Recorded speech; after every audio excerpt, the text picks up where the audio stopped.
Thanks for coming over. This is Amodeus. Today's Dungeon Hunter Champions video is a sweet viewer box review for Vrenox. Now, again, if you want to be part of the viewer box review, just reach out to me on Discord. Information is in the description. But today, before we get into this amazing review, I was talking with Janik this afternoon, viewer, great, and he shared a Reddit post with me about me that Reconcile had put up. And I just wanted to take a second and say thank you to Reconcile and the rest of you who wrote such really awesome, nice things about me and the content that we create on this channel. I don't usually go to Reddit to look that stuff up, so it was awesome for it to be brought to my attention. Awesome that it got put up, and I was really amazed that stuff actually happens in real life. So that's really cool. I really appreciate that.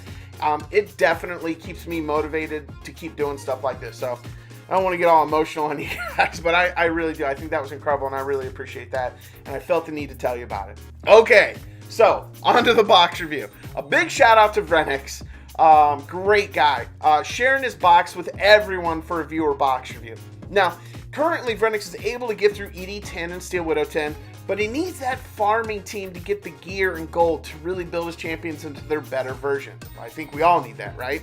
So this box is virtually identical to where mine was at his stage of the game. And I was like, wow, how did he dodge all these bullets? I mean, you guys have seen my box. Bros, it's littered with mistakes, speed bumps, traps, and just outright lies. So Vrenox has basically been able to dodge everything and only build the most flexible units he has. And I was just like, wow, I wish I had done that. I think our videos would be better. So, I mean, it really, shout out to him. That's really great stuff. Because after talking with him, it was obvious Vrenox is tracking perfectly already with everything we've been talking about in Dungeon Hunter Champions for the last month.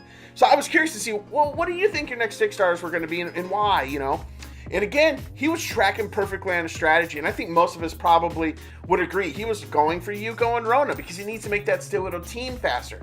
And, I believe we discussed Vimal also over Manus, basically because he feeds into the Stillwidow 11 team. And I'm sure when we're talking about consistency and grinding, many of you have already seen right now that he basically has a Stillwidow 11 speed team, right? So for a lot of us, you're probably like, why is he focused on Stillwidow 10? Stillwidow 11 is way easier.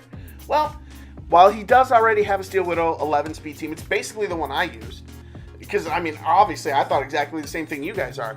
That team really only works with Adept. And Vrenox's champs are all rocking Vital right now. So we got a few weeks, maybe a month, of farming lower Stillwidow levels before that team gets its first sets of decent viable gear, right? Because you're always going to have multiple sets go through your champions as you get better gear. But he's got some time ahead of him, so we're going to focus on keeping that team more consistent for Stillwidow. Now, I think like one of the conversations we had was about Hoshi, because I'm a big firm believer in Hoshi. I think she does amazing things in Ascended raids, and I think that should be after Rona. It should be Vimal or maybe Hoshi instead. I don't know. Let me know in the comments what you think, right?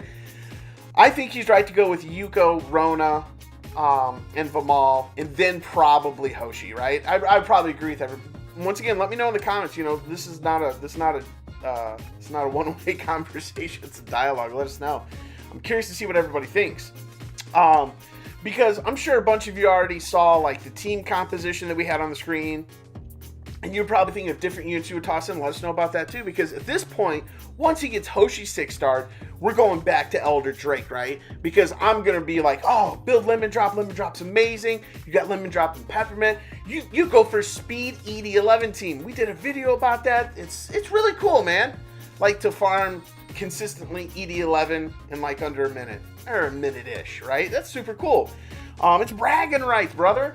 But I also understand the need to get some gold because Bailey, one of the viewers, shout out to you, Bailey, told us there's a gold event coming up nobody may know about yet because I haven't seen really a lot about it. But save your gold, folks, because there's one coming up. So that consistent team, man, I think we all got to work on them. So I'm definitely jazzed for that. What are you guys thinking though? What is it? Lemon Drop? Is that ED11 speed team or ED10 depending? Or is it going to be with Fire Siege Tower? Because I've heard a lot of news about Fire Siege Tower dropping some major times in Stillwidow 11. That hasn't been the case for me, so I can't help anybody out there. But if you know, if you have heard, if you've seen, if you've tested, and you're running these 40 to 45 second Stillwidow 11 times with fire seat shower in your team, let us know how you do it, because that's something the community could definitely benefit from. But as always, thanks for taking the time to watch the videos. Have a great day.